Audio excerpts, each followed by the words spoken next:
Hola, ¿qué tal? Una vez más tengan todos un cordial saludo y esperando que con la bendición de Dios te encuentres muy bien y por sobre todo agarrado del brazo poderoso de Dios. En esta hora quiero invitarte a estudiar la escuela sabática y estamos ya en la lección número 8, cuyo título es En los Salmos, primera parte. Muy bien, el verso para memorizar se encuentra en Apocalipsis 14 y en el verso 1 dice lo siguiente: Después miré, he aquí el Cordero estaba en pie sobre el monte Sión, y con él 144,000 que tenían el nombre de él y el nombre del Padre escrito en su frente. De paso, te menciono que el número no es un número literal, es un número simbólico, ya que el propósito de esta lección es mostrar aquellas figuras que aparecen en el libro de Apocalipsis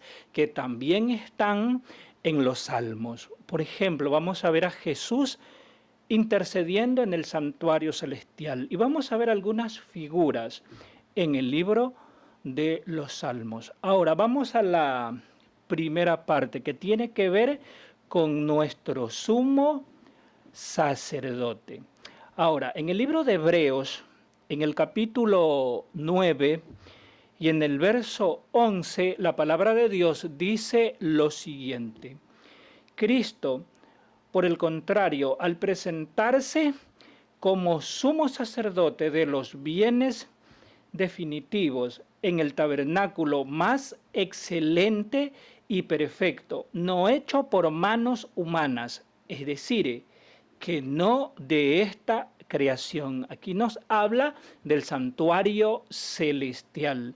Y el verso 12 dice: entró una vez y para siempre en el lugar santísimo. No lo hizo con sangre de machos cabríos y becerros, sino con su propia sangre, logrando así un eterno rescate.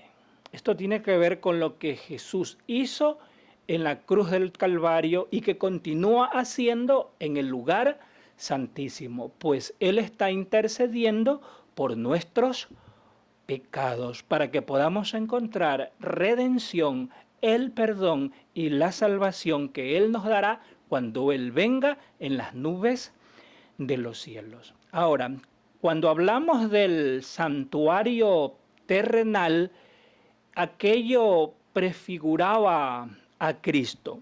Por ejemplo, los corderos sacrificados prefiguraban a Cristo. De hecho, Juan el Bautista dijo, cuando Jesús se acercó al río Jordán, cuando él estaba bautizando, él dijo: he aquí el Cordero de Dios que quita el pecado del mundo, refiriéndose a Cristo como el Cordero. También la obra de intercesión del sumo sacerdote prefiguraba a Cristo. Todo lo que se hacía en el antiguo santuario prefiguraba a Cristo, ya que ese santuario era una copia del cielo. Y en los salmos también podemos encontrar aquellas figuras. Y es por eso que estamos estudiando esta lección tan interesante. Ahora, vamos a la segunda parte de esta lección que tiene que ver en el monte Sión. En Apocalipsis 14:1, que es el verso de memoria, dice: encontramos que el pueblo de Dios se encuentra en el monte Sión. Vamos a leer Apocalipsis 14:1. Dice: miré y vi al Cordero de pies sobre el monte Sión, y con él 144,000 que tenían el nombre del Cordero y el nombre de su Padre escrito en la frente. Si nosotros miramos en el Salmo 15, hay un paralelo en referencia al pueblo que se encuentra según Juan, en el monte Sión. Y vamos a ver ese paralelo. Y ahora entendemos el por qué estudiamos los salmos. En Apocalipsis 14, verso 1, para empezar a ver el paralelo, dice que el pueblo se encuentra en el monte Sión. Si nosotros vamos al Salmo 15 y vemos el verso 1, dice, aquí el salmista hace una pregunta, y esa pregunta es, ¿quién morará en tu monte santo? Ahora, cuando hablamos de ese monte santo, estamos hablando de el monte Sión, pero el terrenal, donde fue construido el templo de Salomón.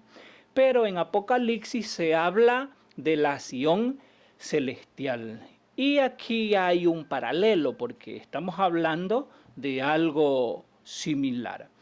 Ahora, si nosotros vamos al Salmo capítulo 2, verso 6 dice, he puesto mi rey sobre Sión, mi monte santo, dice acá. Entonces es una referencia a lo mismo. Y la figura que aparece en los Salmos aparece en Apocalipsis. Y Juan toma esto, ve las mismas figuras.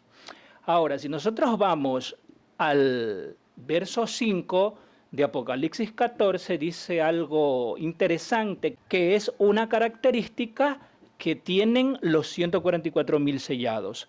El verso 5 dice, y en su boca no había engaño. Si vamos al Salmo 15 y el verso 2, la respuesta que da el salmista en base a la pregunta que él mismo hace, que quién habitará en el monte Sión, es el que habla verdad en su corazón. Allí tenemos, ¿qué cosa? Un paralelo.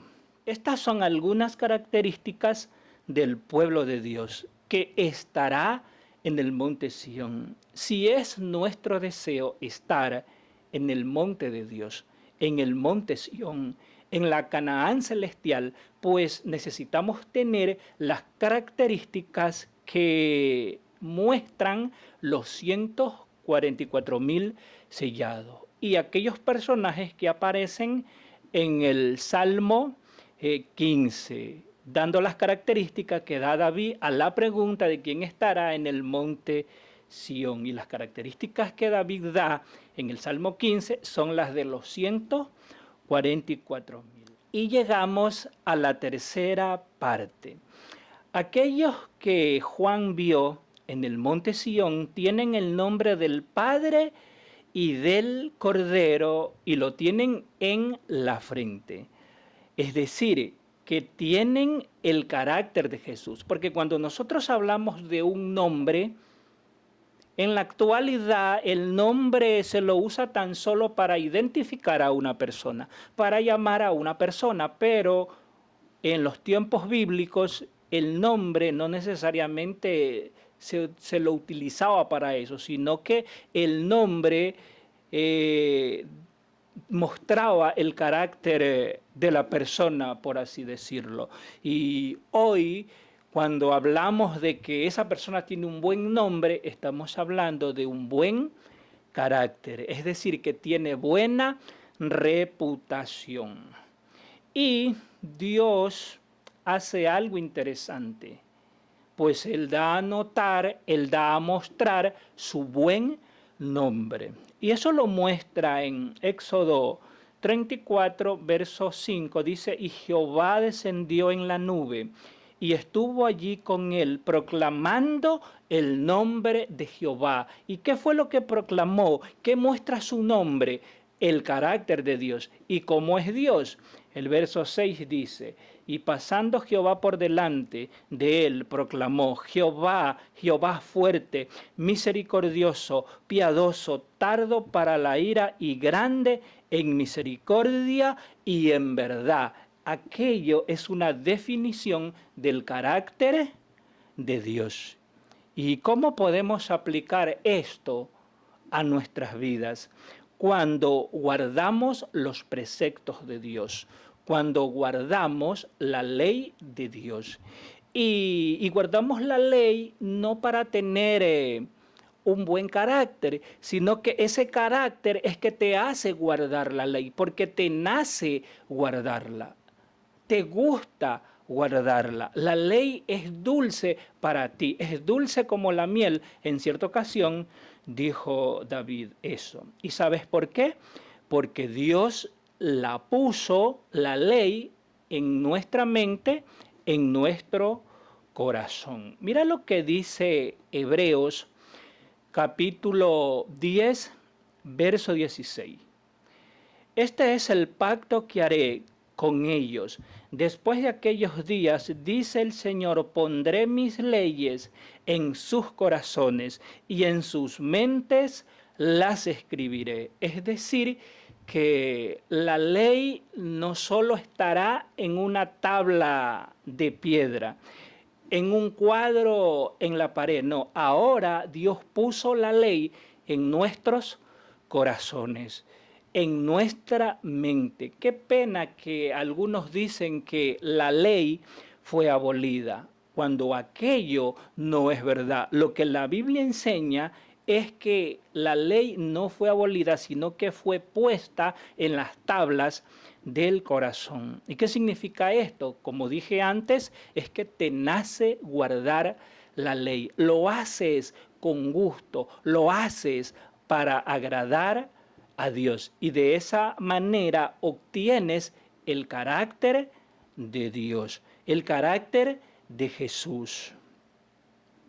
El verso 17 añade, y nunca más me acordaré de sus pecados y transgresiones. Y no solo que Dios nos enseña a guardar la ley, sino que Dios perdona nuestros pecados cuando vamos a Él con un corazón arrepentido, cuando hemos reconocido que hemos pecado. Y llegamos a la cuarta parte de esta lección. La cuarta parte muestra un contraste entre los 144,000 y los perdidos. Y aquí vamos a ver un agudo contraste. Por ejemplo, el Salmo 5, y aquí vamos a analizar algo del Salmo 5, el Salmo 5 dice que el malo no habitará junto a ti. ¿En dónde? ¿En dónde no estará? En el monte Sión, ya que, y aquí está el contraste, porque Apocalipsis 14:1 dice que el Cordero estaba con los 144,000 en el monte Sión, pero los malos no estarán allí. Mira el contraste que se da. ¿Qué más? ¿Qué más podemos encontrar? En el verso 6 del capítulo 5 del libro de Salmos, dice, destruirás a los que hablan mentira. Hay que tener cuidado con las mentiras, y yo sé que algunos le ponen colores. Esta es una mentira blanca, y no, la mentira es mentira, y yo sé que es común mentir dentro del pueblo de Dios. Cuando estás bajo presión, a veces decimos, es que Dios me va a perdonar, y eso lo justificamos, ¿para qué? Para mentir, en vez de hablar con la verdad. Ya, el verso 6, como ya leí antes, dice que destruirás a los que hablan mentira.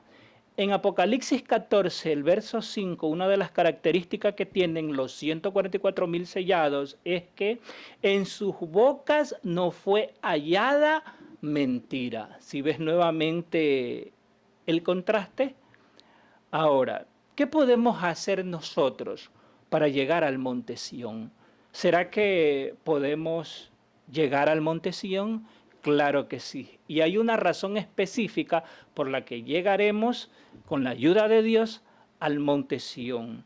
Y esa está en el Salmo 5 y el verso 7 dice, mas yo por la abundancia de tu misericordia entraré en tu casa, adoraré hacia tu santo templo en tu temor. Es decir, que si un día llegamos al cielo, llegaremos no por nuestros méritos, no por nuestras obras, sino por la misericordia de Dios. Es que Dios es bueno. Si llegamos al cielo es porque Él tuvo misericordia de nosotros. Y llegamos a la última parte de esta lección y continuamos con el libro de Salmos. En este caso, con el Salmo 51:2, dice: lávame más de mi maldad y límpiame de mi pecado. Nosotros sabemos que David compuso este salmo después de su adulterio con Betsabé, después de matar a un hombre para quedarse con Betsabé, para tapar un pecado. Pero sabes, un día llegó un profeta que fue Natán y le hizo ver su realidad y él lo reconoció. Y cuando lo reconoció, él dijo, verso 7, purifícame con hisopo y seré limpio, lávame y seré más blanco que la nieve. Y el verso 10 dice, crea en mí, oh Dios, un corazón limpio y renueva un espíritu recto dentro de mí. Aquí hay algo interesante, aquí podemos ver dos cosas. La primera es que él reconoce su pecado. Y segundo, es que él no quiere hacer lo mismo y le pide a Dios que le dé un corazón limpio, es decir, que transforme su vida, porque ya no quiere cometer los mismos errores del pasado. Y cuando esto acontece, sucede algo interesante. El verso 13 dice, entonces enseñaré a los transgresores su camino y los pecadores se convertirán a ti. David pidió conversión para poder testificar, y eso es lo que nosotros necesitamos hacer, testificar con el ejemplo, que aquello que expresamos, que aquello que enseñamos, que cada vez que le decimos a las personas, mira, Dios puede transformar tu vida, que esa realidad esté presente en nuestras vidas. Y la semana pasada veíamos cómo Isaías vio el trono de Dios y después de ver a Dios, vio su realidad, vio cómo estaba su vida y Dios lo purificó y después que lo purificó, lo preparó para una misión y él dijo, heme aquí, envíame a mí. Es lo mismo que está sucediendo acá. David, después que pide conversión, él dice, necesito estar convertido para predicar, para enseñar a los transgresores tus caminos. Dios ha levantado esta iglesia para que predique el triple mensaje angélico. Pero ese mensaje que enseñamos debe ser verdad presente en nuestras vidas. Y yo creo que llegamos al fin de una lección más. Para mí fue un gusto preparar esta lección con mucho amor para ti. Quiero invitarte que te suscribas a este canal para que pueda crecer y muchas personas puedan conocer este precioso mensaje a través de la escuela sabática. Que Dios te bendiga y hasta una próxima oportunidad. Bendiciones.